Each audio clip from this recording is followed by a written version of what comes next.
I'm Taylor MacArthur, and you're listening to the Thought Leader Podcast, a show where the world's top experts break down exactly how to get your message where it's meant to be, in front of the people who need it most. Hey, Taylor here with the Thought Leader Podcast, and I'm so excited for you to listen to today's episode featuring special guest, Quddus Philippe. So Quddus is somebody that a lot of you probably have heard of. I know that I had before we actually met. I remember seeing him as the host of MTV's TRL, Total Request Live. It was a music video show, interview show back in the early 2000s that was, just extremely popular. Everybody watched it, right? And Q came on and replaced Carson Daly as the host of the show and was just this incredible presence. You'll see in the interview that he's just somebody who is so charismatic, so likable, so fun to listen to and to see. And so he did really, really well in that position and could have kept doing it forever, but felt this calling, as you'll see in this, to pursue something more.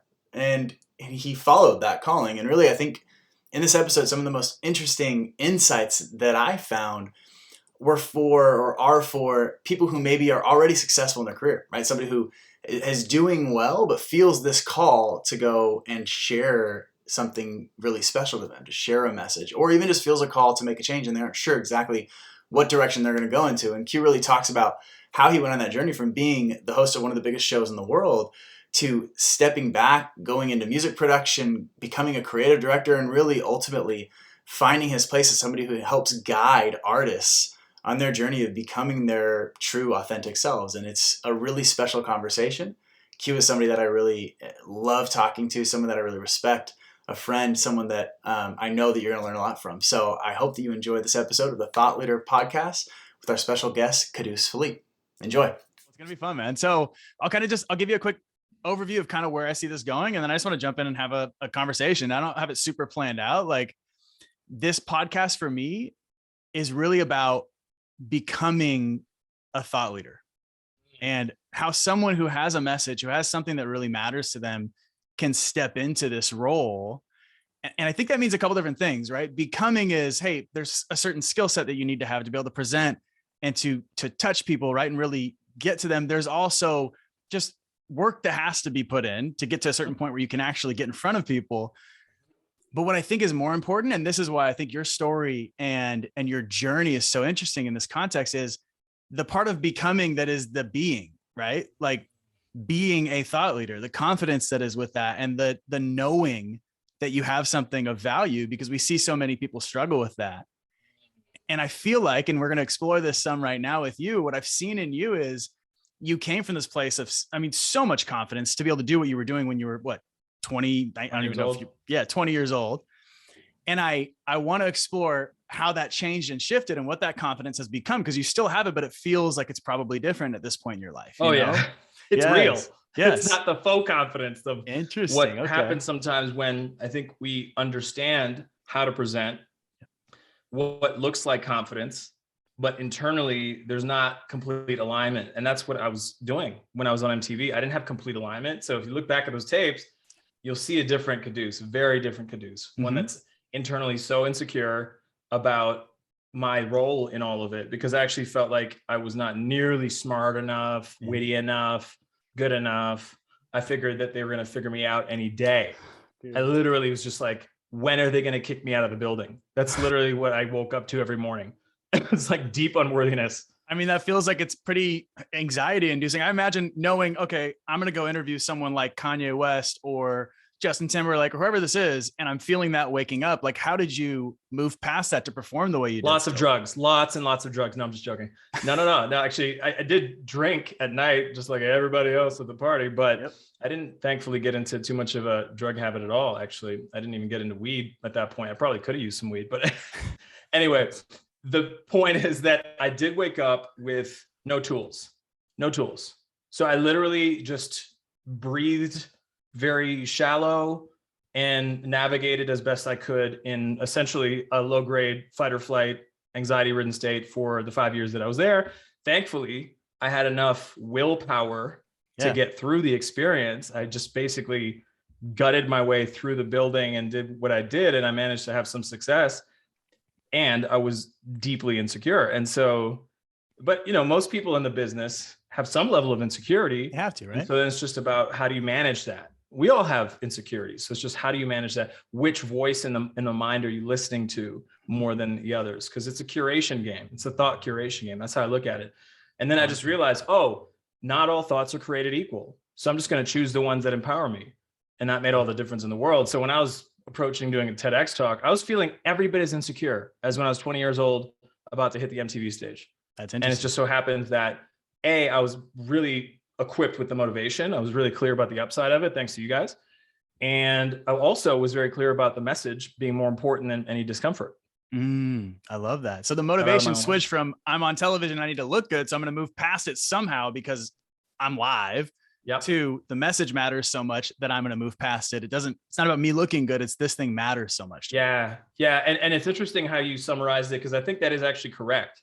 That at the end of the day at MTV, I was more interested in looking good than making the difference. Even though cognitively, if you ask me why I got into the business, I would tell you, oh, I'm here to make a difference. I'm here to inspire the world.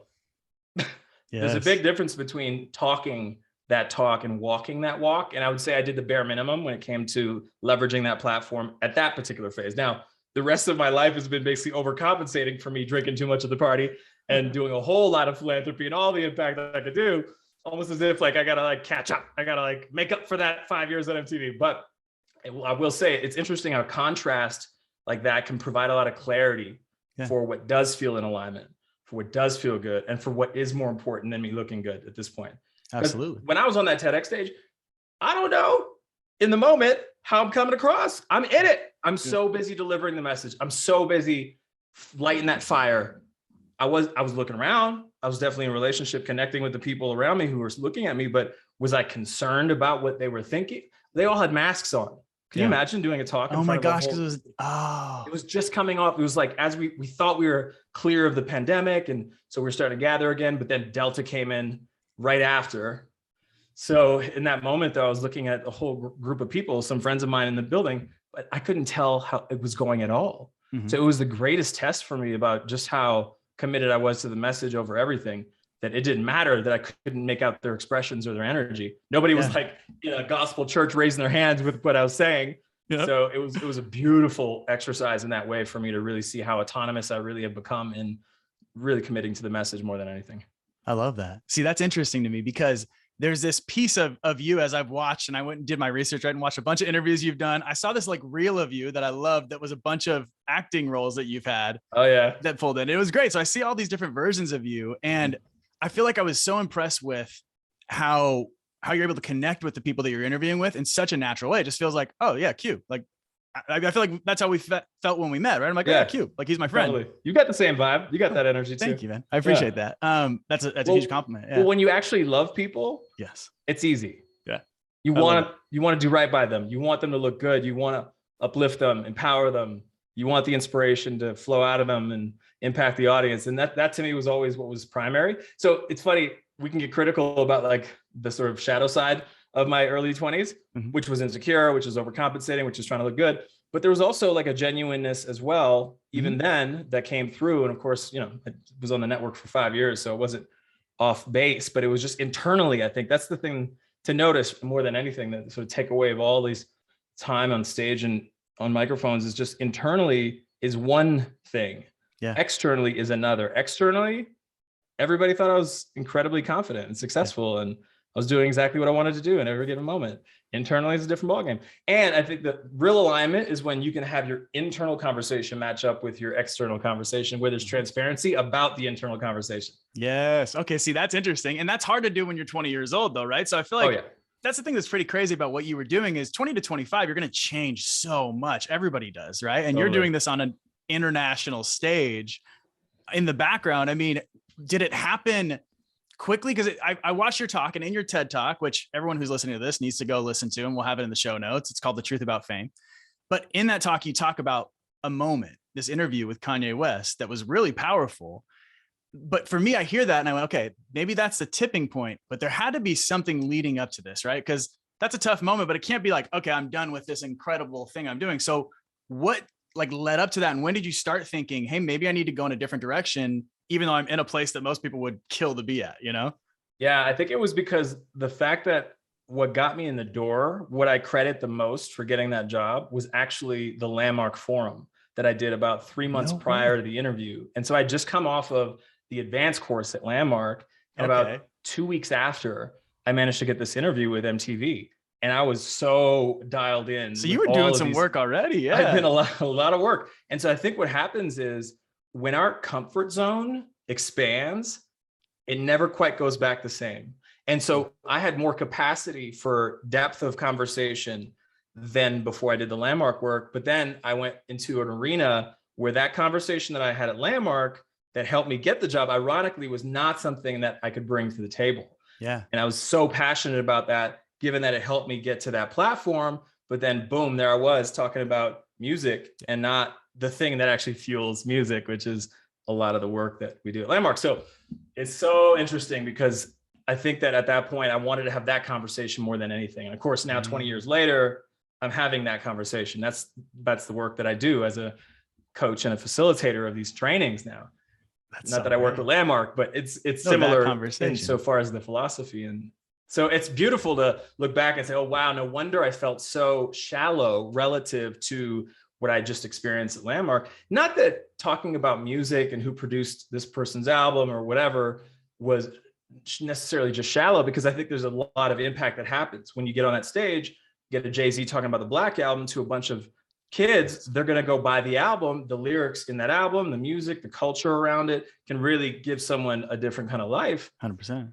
So that is one thing, but then to look at that cog in the wheel as one that did not feel fulfilling for me, given my trajectory individually and the level of fulfillment that I felt having those conversations. Yeah.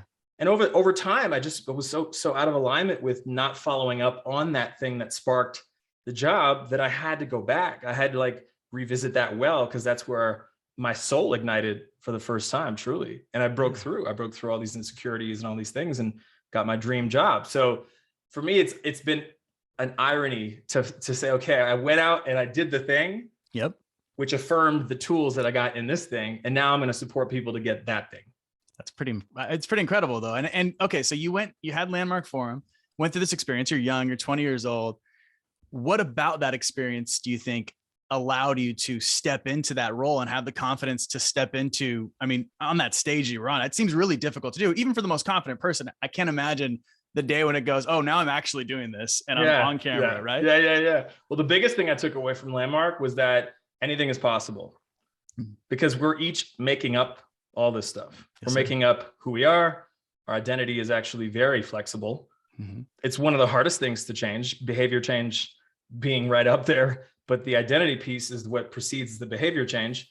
And so at that point, I was just flexible enough, just open enough to consider that the way I'd been up until that point was not the way I needed to be moving forward. And that's really it was a demarcation point. It was like my life before Landmark, my life after, where all of a sudden the lid blew off. And I thought, wow, if anything's possible, then I could actually do this. Yeah. Okay. I love that. That's really cool. So you go and you get this role, and the rest is kind of history from there. So what I love about this too is looking at you started at a place that a lot of people would aspire to get to, right?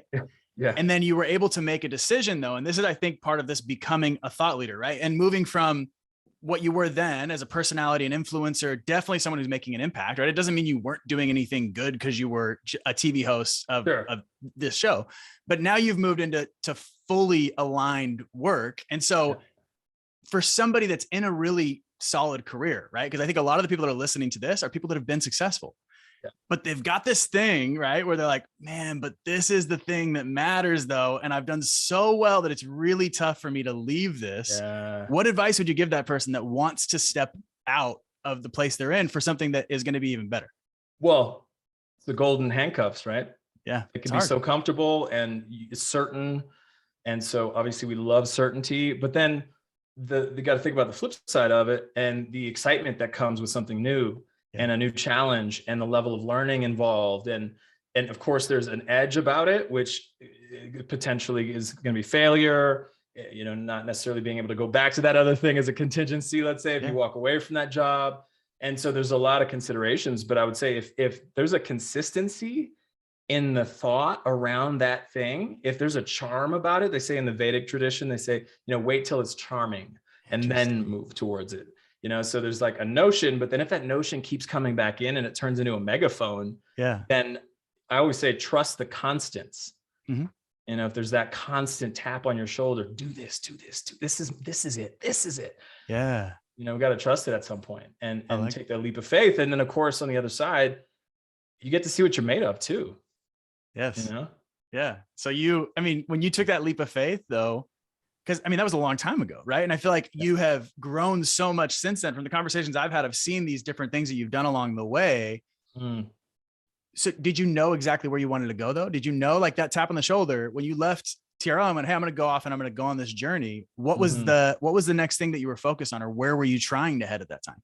Well, it's interesting because I felt like acting was really my purpose at that point, because I'd done some acting classes in New York and I wasn't able to consistently work as an actor because I was so busy with MTV stuff. So it felt like I needed to leave in order to have the kind of room to roam in the acting world. And so that was the idea, was I was going to go out to Hollywood. I was going to be this new kid on the block in Hollywood, but fresh off MTV. Everybody knows the MTV VJ, I thought, okay, clearly I can use that heat to have some momentum in this arena too. Oh my goodness, was I naive? It's a whole different craft. I got my ass kicked. I had so much arrogance and blind spots, and I went out there not knowing a damn thing about how to navigate that part of the business. And so it was a humble pie slice for sure. But I'm glad I did it, because ultimately what the acting thing really was for me was actually the first time I allowed myself to feel my feelings.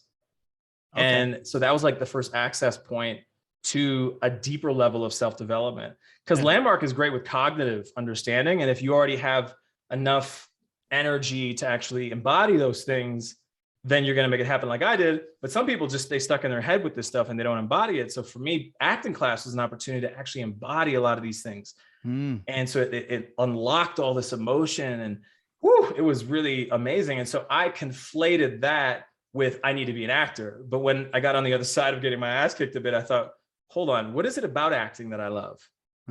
And then around the same time, I met a dear friend of mine named Preston, and he introduced me to an even deeper level of the work that I was introduced to at Landmark. And it's more experiential, more heart-centered, and way more transformative ultimately. And so I went down that path. And that was when things got really interesting. That's when I realized, oh, this is my calling actually. Yeah. Tell me more about that. What was that work that you went into?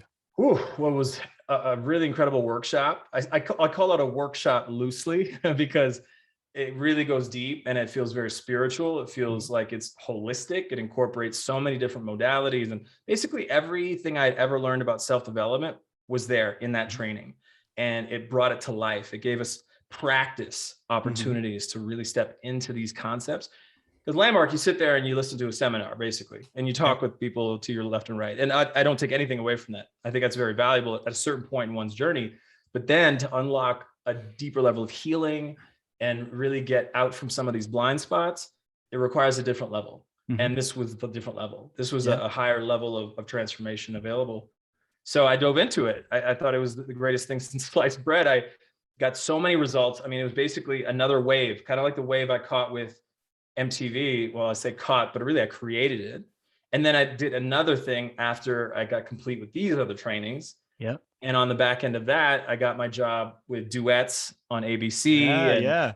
Then I started my production company. I sold 2 shows in 6 months. I raised over 100K for a nonprofit I was on the board of. And it's like all these things that came, and I can draw a straight line from the things that I got from that training and what I healed and what I was able to step into and those results after. So then it became very clear, oh, this is actually a replicable system for transformation that I'm all about. And this is, I mean, ultimately why I'm here, going back to what I said when I was in my early 20s, that I want to make a difference in the world.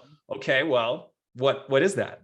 You know, it's all nice to say you're going to change the world, but then it's like coming across that set of tools was Kismet, and it was absolutely a dharma, as they say in the Buddhist tradition. And I took to it right away, and I've been deep in it ever since and facilitating it now. So I went from being the student, using all the tools, getting all these results again, and now I get to steward the work. So it's an honor. It's a blessing.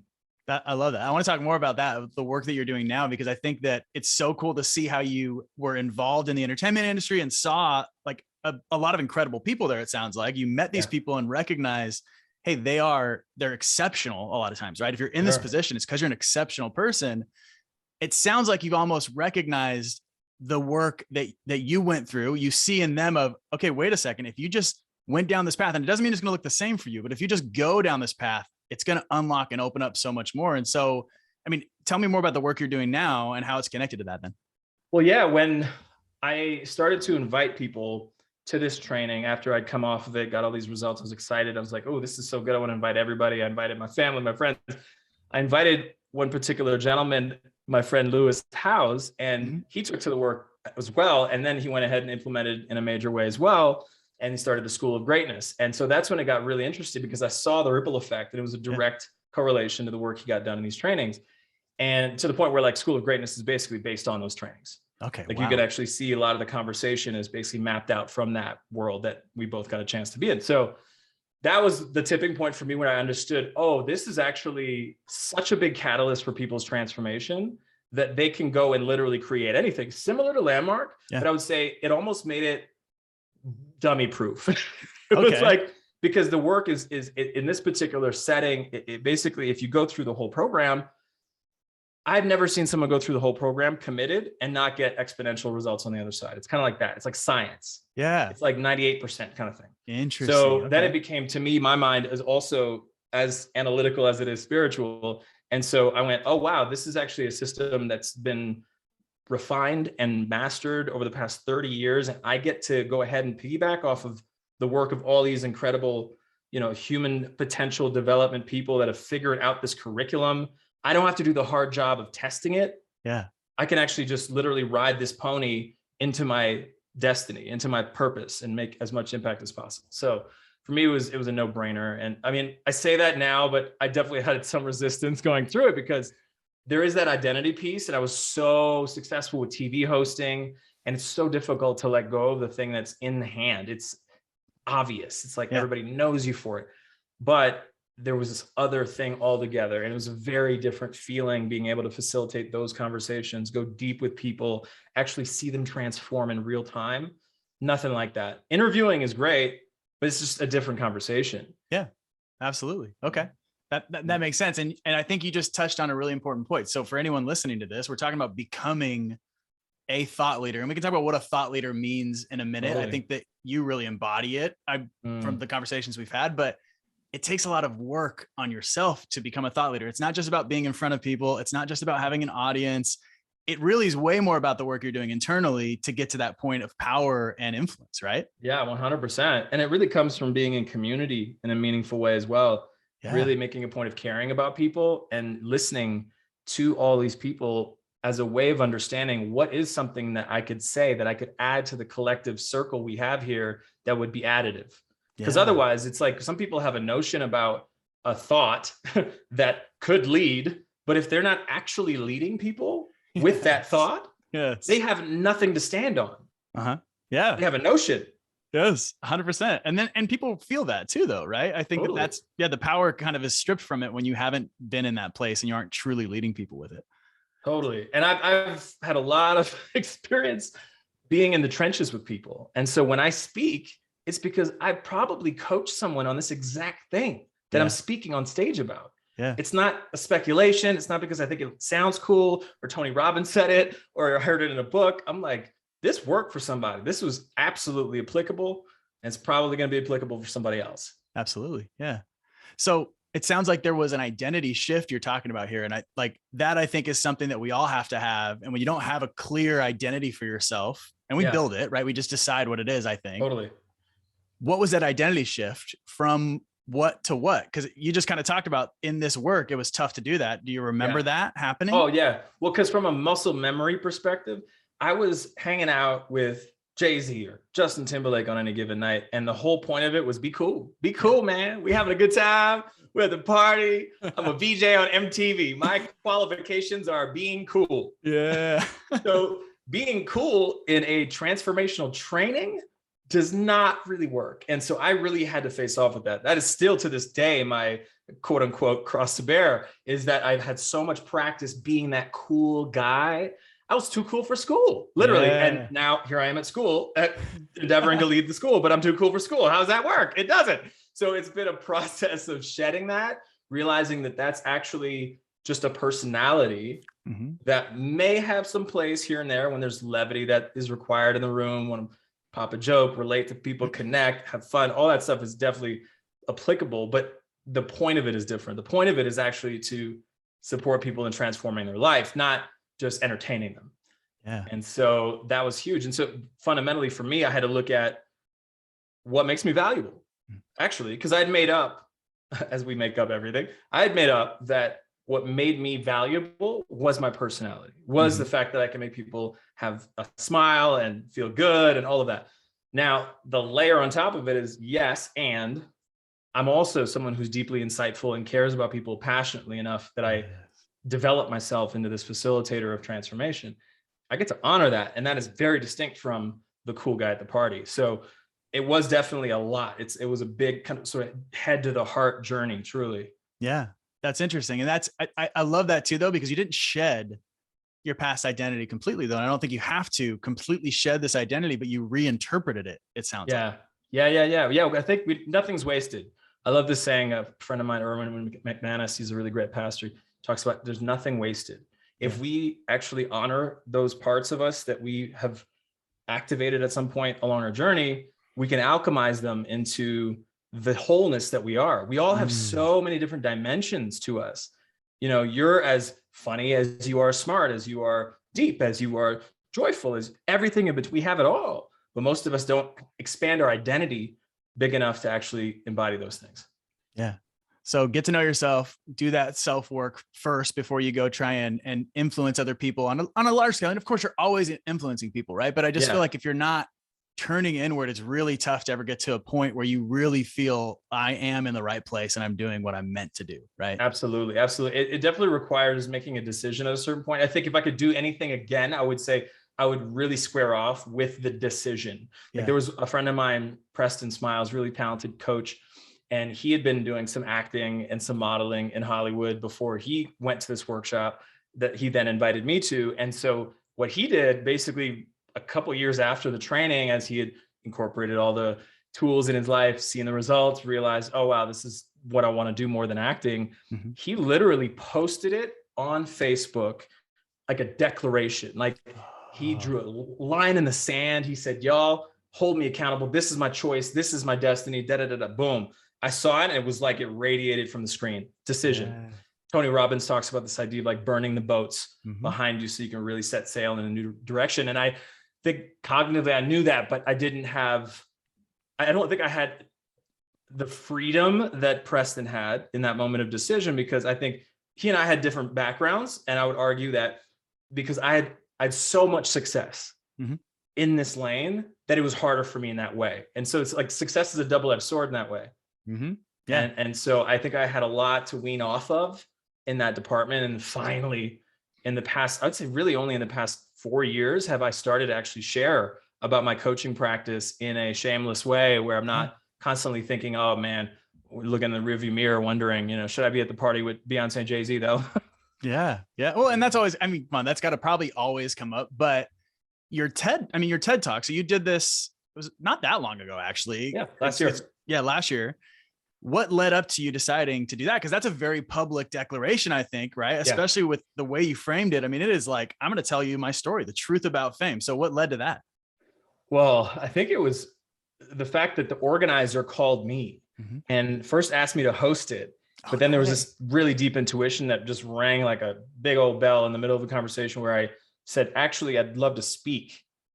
And before I could even stop my words coming out of my mouth, they came out of my mouth. And it's like, oh, I didn't know that. That is so cool. Yeah, that's what happened. And then I basically shared my idea for the talk on the fly and they went for it. And they were like, yeah, okay, great. And so boom, there I was, a speaker for this TED Talk. And so that's when I started to freak out a little bit, question my decision, because I didn't really have a quote unquote message at that point. I had a lot of things I was passionate about. I certainly have a lot of messages I could deliver any given day. I do.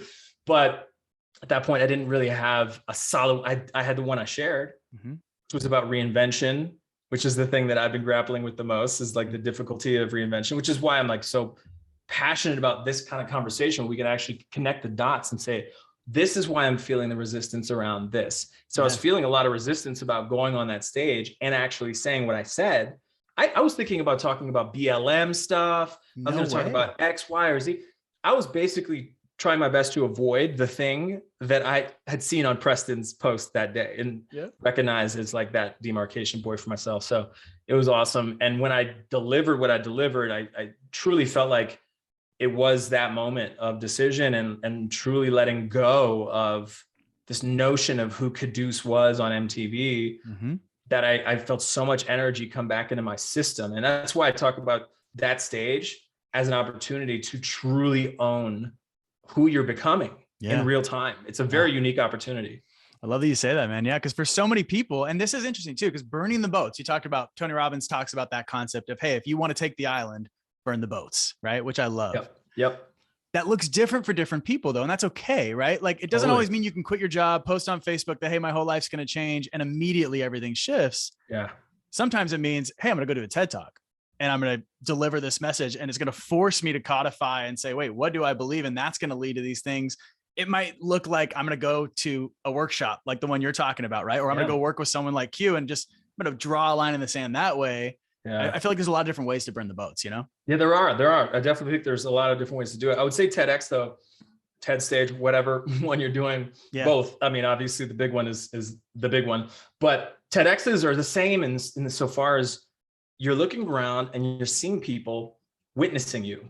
Yeah. And then you get to ask yourself, like, if this is my only shot to say something to the world, what am I going to say and how am I going to say it? And it elevates what most of the time is a thought, like you shared in a meeting or you have it on a pitch deck or whatever, but now you're really actually in front of people and you got to have some conviction if you're going to actually get through that talk. Exactly. And so it definitely forces that alchemy of belief and thought and practice and life and all of those things. I mean, for me, it was, I would put it on par with when I did ayahuasca, when I did that workshop. It was so transformative because it truly forced me to anchor in my point. Yes. And what my whole life has actually had me realize. And there's nothing quite like it. There's really not, I mean, a book is, I suppose, the comp, but I think there's something even more powerful about being in front of people live like that. Absolutely. You really got to own it. And it's so digestible, right? Like a book, and books are incredible. I've learned so much from books in my life. A talk like this though, it's going to reach more people quickly, right? Yeah. Because it's just the medium it is in the world that we live in. But what I think is interesting, so I want to ask you about this because you talk about the resistance that came when you were pitching it on the phone and you started to kind of get ready for your talk. There was some resistance there that you overcame to give this talk and be fully real, right? When we met, I feel like there was still, and I see this all the time with people that do a TED Talk. I mean, this incredible thing, they've got this message, it comes out of them, and then they feel some resistance to promoting it, or they feel some resistance to really saying, hey, I did this. So did you feel that some, and how did you overcome that? Oh yeah, it's arguable whether I have overcome that. I would say the reason for me now having resistance is because I truly have so much going on that I'm engaging with people about, that I think that this is just the first TED Talk of many. I already have another one that I'm excited to deliver in the next year or so. And so for me, it's a bit different that way, but the reality of being able to talk with you guys was helpful because it was like a reverse engineering thing, because I didn't actually get the benefit of working with you guys leading up. I had another coach that was actually recommended by the organizer, cheaper also. And so, you know, sometimes you get what we pay for now. He was great. But anyway, so I worked with him. And so I did have some preparation, but I think there was definitely a deeper cut, which I experienced on the other side of it when I went to the Talk Marketing Intensive with you. And you did that exercise that first day where you really had us look at why, and then like layer under layer under layer. And like, my why was so fucking deep for this. Did I have it top of mind the whole time leading up? No, probably not. Here and there, but there's something to be said about really squaring off with that why and going as deep as possible to think about the ripple effect and the possibility of that, because then that's so much fuel that I felt leading up, just the virtue of having to give a talk, but then like the promotion part of it became important too, because I realized, oh, I've got something that people really could use. I've got a talk here. And it's like the equivalent of going into a dinner party and having like the pie that you know is going to top off people's meal. You just got the pie. I want to tell you about the pie. Can we talk about the pie? Like that was how it was for me coming out of the Talk Marketing Intensive. I was so excited again. I lost some energy there after the talk because I gave so much on that stage, and it was like this sort of decompression month after. It was like, oh my God, I just gave my heart and soul on that stage. I hope people receive it. And then being able to be in with you guys for a couple of days really regalvanized my energy around it. And so now I'm proudly sharing it. Now, of course I've got other things to share. So it's not like I'm like, hey, making this, but it's there. And it's not like one of those things. I talked to a friend of mine who has a really successful TED Talk. His name's Adam Braun. The guy who started Pencils for Promise. He told me that he really didn't love how his TED Talk turned out. Like the production wasn't really that great and whatever. So he literally did not even have it on his site. He just kind of hoped it went away. And then of course, like he got really successful with his book, and then thousands of views flooded in. But I say that to say that, there's something to be said about making a point of doing the preparation so that you do feel good about it, because it is a big deal. Yeah. I had no idea how big a deal it was until I did it. Dude, I love that you say that. Yeah. And I feel like it does force you to come to this, hey, what do I really think? Because it's going to be there, and it's going to be there for a long time, right? Forever. It's always going to be there. Not to freak people out who are listening. Forever. Oh my God. Forever. No, it's true. Well, that's why doing stuff on camera for the internet is exponentially harder than getting on a stage where no one's filming. Yeah, dude, like, you're right. The thought of permanence. But that is something you want to consider though. And so if you're thinking, oh, it's not a big deal, I won't really prepare, I've got this, prepare. Definitely. Trust me. Yeah. Definitely. Well, I love that, man. So, we've got this talk. We'll make sure we share it and people can watch it. What has the impact been for you beyond? I mean, we've heard the impact of actually, I think, saying these things and just being all in with this is who I am. But beyond that, what's it done for you? Well, that is a new platform. Yeah. That's not really to be understated, because then I walked through the world standing on that platform in that ownership. I had that moment of alchemy, owning every bit of my journey. It all added up. There was no holes anymore. There was nothing dangling, I was complete with that. And so that wholeness is what I'm bringing to everything. And the energy is friggin' incredible. I feel it. And it's been rippling out into every meeting I have. And I swear, since the talk got released, I've experienced a quantum leap in every area of my life. And that's without pushing it super hard. Yeah. It just so happens that people stumble on it. I've shared it a few times on Instagram. It becomes this thing. It's like it's part of the ecosystem of how people relate to me. Being a TEDx speaker, I'll never forget, after I gave the talk, I walked off stage and one of my fellow speakers looks to me, he squares me off. Like it was like a Obi-Wan, Luke Skywalker moment. He grabs me and he goes, "You're now a TEDx speaker." Oh, that's awesome, dude. And I was like, oh yeah, that's the thing. It's like this like really exclusive club that yes, it really is. Not a lot of people that can claim to be that. So what I got from it was definitely a lot more confidence in my mission, what I'm up to, seeing that it connected with people and it resonated at the level it did. So it gave me a really great marker for how I've been actually tracking and developing this accurately to what the culture really needs right now to move forward. And hearing people's feedback was incredibly affirming in very specific ways. So it's like people talk about very specific takeaways. Yes. And then all of a sudden, oh, that's actually one of the most valuable things. Because I peppered this thing with a couple, there was 3 or 4 different takeaways. And so I just layered, of course, there's the overall story, the truth about fame, But the fact that it stuck to people's ribs the way it did, it really helped me to understand, ooh, that's going to be the book.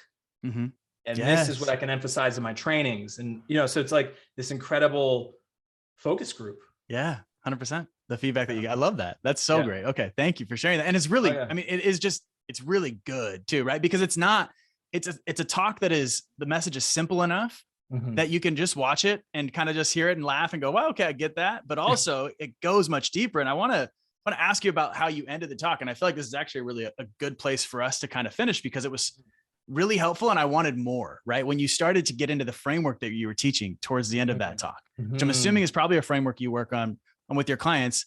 Can you go into that with us a little bit? And it started with intervention, I believe, was the first thing. And then you went from there. Do you know what I'm talking about? The first step is inventory. Inventory. That's what it was. And so, so it's inventory, identity, intention, and impact. Yes. And so that's the framework that I've been working with for as long as I've been in self-development. I've noticed that is the pattern, actually.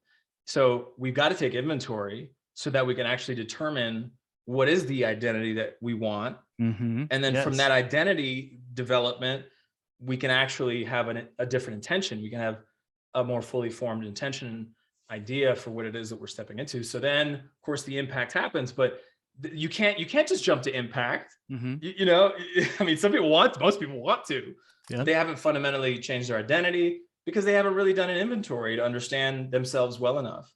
And so it's that 4-step process that I just see, and it doesn't happen like a copy and paste job. When I work with people, it's very intuitive because some people, maybe they've done some inventory. Maybe they're actually complete with that step. We can jump right into the identity piece, or maybe they've done that level and then we just look at, okay, what's the strategy? What's the plan? What's the intention? Yes. But it always gives me some orientation no matter where we are in the conversation. And it's really helpful because we're always able to get on track wherever we're at. It's been really helpful. And I mean, it's one of those things that I didn't make a point of emphasizing throughout the talk because I felt like the story was more important. Ultimately, the framework was the secondary, but ultimately, I'm probably going to give another talk and make an emphasis of those 4 steps and use storytelling within that. That's probably going to be the next talk. I love that. It'll be around intuition ultimately, because if you get those 4 steps down, then you have a mastery of your intuition. You have like this level of knowing. I love that. See, but I love what you're doing though, is identity is in the beginning. If you see this, and I think so many people miss that point, right? They think, hey, I've got to go do the things that I need to do to become a successful person. Then I'll have what a successful person has, and then I'll be this amazing version of myself. And really it's completely flipped, right? You have to be that person first, which is really tough. So, okay, I want to go a little bit deeper on this as the final thing. I'm someone who has a message and it's there, right? I'm like, man, and I'm in a job. I'm really successful. I've done well. I've kind of built this picture of myself as like, I'm this person, right? I'm the lawyer, or I'm the, whatever it is. I want to move beyond it. What does it mean to take inventory? Like, what do you mean when you say that? Like, what some tangible things I can do to start that? So look at where your joy is. What's giving you bliss? What's lighting you up? Because I was at MTV, even though I lit up a lot of other people around me, but I was not feeling altogether lit up in the last couple of years. I mean, if I'm honest, the whole time, I didn't have that spark that had me want the job in the first place. Because again, like having exposure to the conversation at Landmark completely opened up a whole new level of consciousness. Yeah. And so that being said, the inventory in that moment would have been, hey, before you go off and do the dream job, now that you have this under your belt, is that still your dream job? Yeah. Nobody asked me that, right? So I went ahead and just kind of plowed into my dream job and did what I did, which is fine. It's all good. The portfolio is wonderful. Yes. Yes. But nonetheless, and again, that contrast provides me the clarity to really advocate for people to really look honestly at what is actually lighting you up beyond the expectations of your family, your friends, what they think you're going to be great at, what you've already done that you're great at, what's alive for you right now. Oh, dude, that is so powerful. And it's hard, man. Even with me, like in Thought Leader, there are moments where you're on a path. You're like, man, I'm really good at this thing. It's going really well. And all of a sudden you go, whoa, wait a second though. There's not the thing, the energy like that usually drives me in this. Maybe something has to tweak. So I love that. What brings me joy and where do I feel lit up? And so you have this inventory. How does that bleed into your identity then, or how do you connect? So if that joy is sending you in a direction that your current self has not experienced, you get to adapt yourself in order to catch up to that joy. And in order to fit that next level, it's like for this facilitation and transformational training and coaching part of my life, I started to make up that I had evolved to the point where I could actually support people. Yes. And there's one mentor of mine, he actually said, well, you got to go from like DJ Q to Professor Q, essentially. Yes. Yeah. And so I've been in that transition, and still, I mean, God, there's moments where I basically feel like a stand-up comedian. And then I realize, oh my God, I'm in a transformational training. This is a leadership workshop. Let me get back to the point. But that's potentially a lifelong thing because I've had so much practice being that other version. But that makes the inventory that much more important, the identity piece that much more important, because then we're so well aware when that part of us creeps its head in the new water, you can say, actually stay back on the shore. Yeah. This is it for you to swim in right now. You know, you can relax.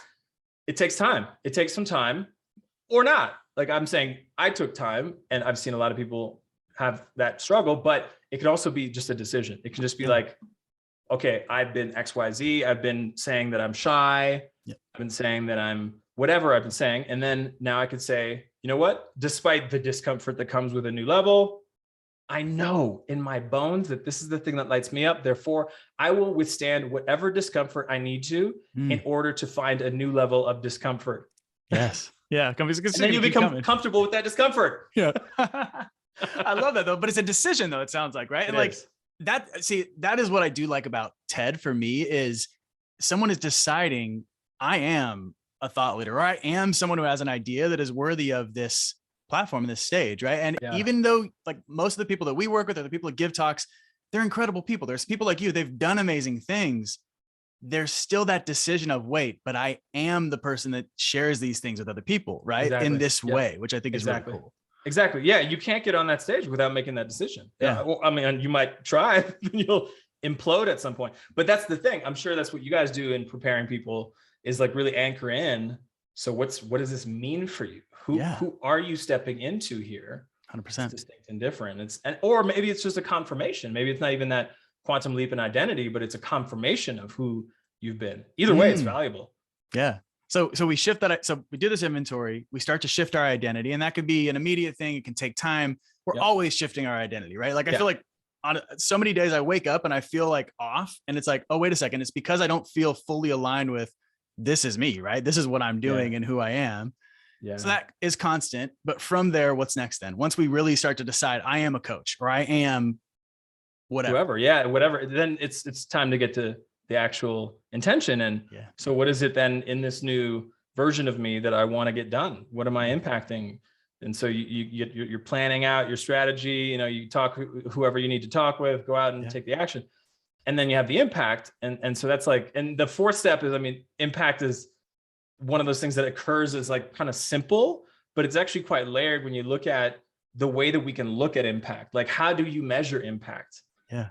And there's layers to that. There's success that, for me, for example, like I was so rigid about what success looked like for my TED Talk. Actually, I thought it's going to be successful when it hits 100,000 views. I don't have a ton of views on my talk, but what the reality of this success is like I said, it's been my ability to actually own all of who I am. That is priceless. Yeah. It could not get another view. And I would be like, that was the most successful thing I've ever done because I am all of who I am in the world now. Exactly. Oh, dude, I can't unknow that. I can't delete that even, you know, it's there. And so if anybody wonders, oh, who is Quddus? That's it. Oh man. That's such a freaking reason to not settle or let yourself get off the hook when you're giving that talk. And it doesn't be a TED talk. It's like when you know that, hey, I'm publicly going to talk about this thing, then freaking do it, right? Don't hold back, because I think that right now, if you had held back in that talk, you'd be a totally different person, right? Like, sure, I would feel like there's a pebble in my shoe. I would feel like I left something on the field, you know, it's like this idea that like when you're playing sports, I mean, anyone who played sports knows it's like, that's the most excruciating feeling, knowing you freaking could have put the foot on the pedal in that play, and that play will haunt you for weeks at least. You know, that's one of those things that I just know regret too well. I've had too many things that I didn't go all the way in for. And again, this is why like contrast is clarifying. And like whenever I have a client who's talking about something they could have done, and I'm like, sit in that. I want you to sit in that regret.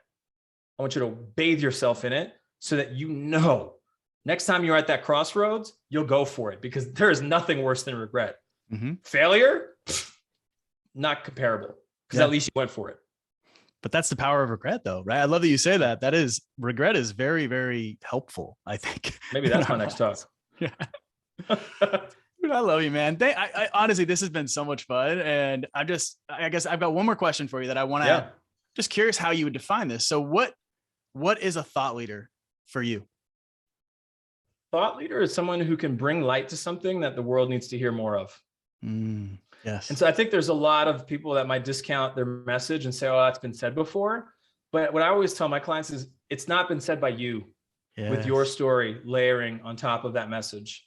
And somebody needs to hear it from you the way you're going to say it. Yeah.